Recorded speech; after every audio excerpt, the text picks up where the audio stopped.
Yo, well, that was an episode.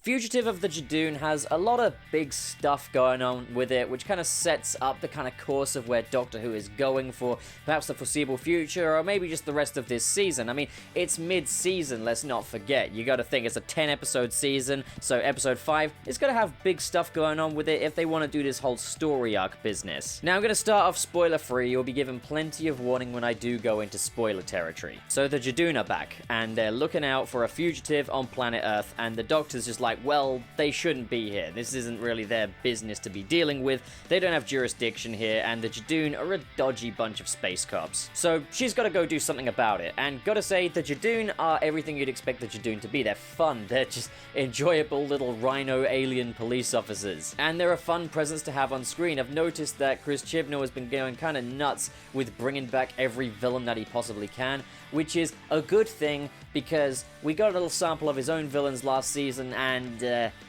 So yeah, it's good to have some old villains back. It's great to have the Judoon back. They're a lot of fun. They're that kind of sideshow horror thing that you'd expect from a show like Doctor Who. And I gotta say, is it me or has their body language improved? They kind of seem that much more imposing in this episode than they have in the past. And as well as that, I mean, like, I like the way Doctor Who is filmed and directed now, and seeing the Judoon under that kind of direction, like, gosh, I can't wait to see the Cybermen. Gonna say this, I've only really tuned into this one because when I watch Doctor Who, I tend to just kind of cherry pick what episodes I'm interested in seeing. So I haven't seen Orphan 55, I haven't seen Nikola Tesla's Night of Terror, I've just seen Spyfall, and I've seen Fugitive of the Judoon. Don't judge, I've got university to do, I do this, you know, I got a lot going on. I'm the only one in this household that kind of likes Doctor Who, so, you know, I'm not going to get the opportunity to watch Doctor Who every time it's on. But as it were, this episode was balls up the walls. It's twists galore, and I'm not going to give that away until I do the spoiler section. So, you know, like, stuff goes on. Stuff I didn't expect. And, like, legitimately, this is the first time Doctor Who has really caught me off guard in a way that I can safely say was kind of at least a little bit original. It's all very unexpected in this episode as well. Just big stuff happens. That's all there is to really say about this episode without going really spoiler territory. The Judoon are back and big stuff happens. I'm gonna say this right now. The writing staff they've got on this current iteration of Doctor Who does not understand how working class people talk and interact. We begin with this lady, Ruth, making a piece of toast, and she's like, proper. And that's our first impression of the episode. It's like, people don't really talk like this that often. BBC guys, you know, we working class people are not that impressed by toast. So there's your spoiler-free section. Now let's go into the spoiler category. So, Ryan, Graham, and Yaz get picked up by a traveling stranger in space who's on the run. And that person is, drum roll for the first time in 12 years, Captain Jack Harkness. And it's a pleasure to have John Barrowman back on screen as Captain Jack Harkness after well over a decade. I've been saying that this run feels so far like kind of Chris Chibnall's tribute to the Russell T Davies era of Doctor Who, but I mean, this script went full Moffat, because we just set up mystery box after mystery box after mystery box, which is something of a double-edged sword,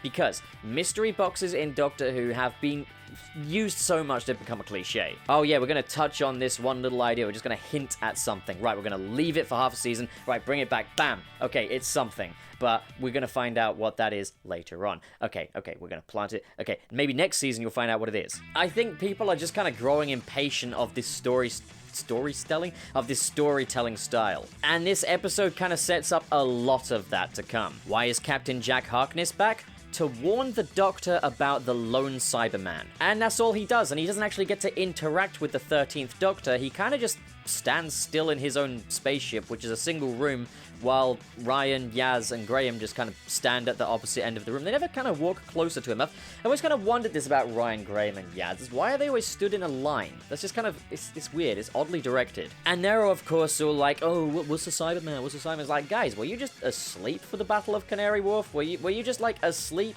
for the whole zombie Cyberman thing that went on in Death in Heaven? Okay, I guess we're going to kind of treat this as a soft reboot. They're kind of building things from the ground up, and they kind of make a point of that, as well as, drumroll, the Fugitive of the Judoon, Ruth, is the fugitive of the Judoon, but it's not actually Ruth. Ruth is kind of one of those mental block things that the Doctor's used before, where he kind of convinces himself that he's another person to kind of be very undercover.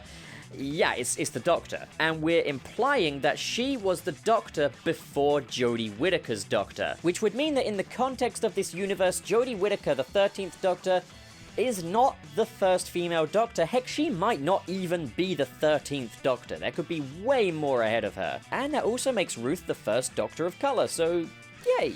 That ought to please some folks. And I'm gonna say this is kind of embarrassing, to be honest, but I've been saying it all along. I'm not a huge fan of the 13th Doctor. I kind of like where her story's going a little bit more. Jodie Whittaker definitely turns in a much better performance than she's ever really had the chance to in previous episodes, or at least the ones that I've seen anyway, because there's a whole new layer to her character now, which I really like a lot better than what we've seen before. But then this new Ruth Doctor just comes along, and she just outclasses her. Like, characterization-wise, she gets the chance to do a better performance than Jodie Whittaker's ever had the chance to do. Her entire outfit is better. I'll make a comment about the TARDIS, but it's clearly just done for the sake of nostalgia. Let me actually grow a sentimental attachment to the 13th Doctor's TARDIS, and then we'll see what's better. And then it turns out that the Judoon were contacted by a Time Lord, and that Time Lord turns out to be, drumroll, nobody. But she had a cool outfit at least. And what they're setting up is that the history of the Doctor has been rewritten and meddled with. The 13th Doctor has no recollection of ever being Ruth. So, you know, she's got to kind of find out, who is Ruth? What's her whole deal? What's going on here? The Master implied that the Time Lords on Gallifrey had messed with the Doctor and the Master beyond kind of repair, so he took his revenge upon them. Maybe that's what's going on with that, or maybe that's what the whole timeless child thing is, but now we got a lot of mystery boxes to solve. A, the lone Cyberman. B, who the hell is the Ruth Doctor? C, what's up with the timeless child? D, what's actually going on with the Doctor's past? Did I get everything? I think that's everything. So if you didn't like mystery boxes, which a lot of people don't, and I'm not a particular fan of, whoo boy. But it does result in this episode being kind of a rip-roaring, never-a-dull-moment twist fest, and it does at least kind of commit to its twists, or at least I hope they're not going to, like, retcon all this now. It's like, oh, the Ruth Doctor was never the Doctor. I mean, maybe it's kind of like what they did with David Morrissey in The Next Doctor.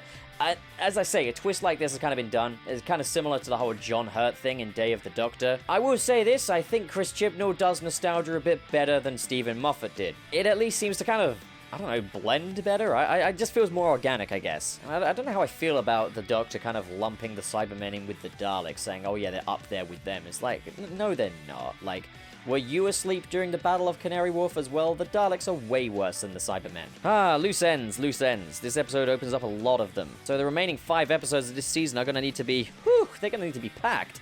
And it looks like the next episode is going to be more of a filler sort of a thing. So, hey, limited time. Well, what do you guys think? Comment below and discuss, and as always, if you enjoyed this video and you want to see more like it, don't forget to hit subscribe, hit the like button, and in the description below are the links to my Patreon and my Twitter. Thank you so much for watching, guys, and have a great day. That's a cute outfit. Did your husband give it to you?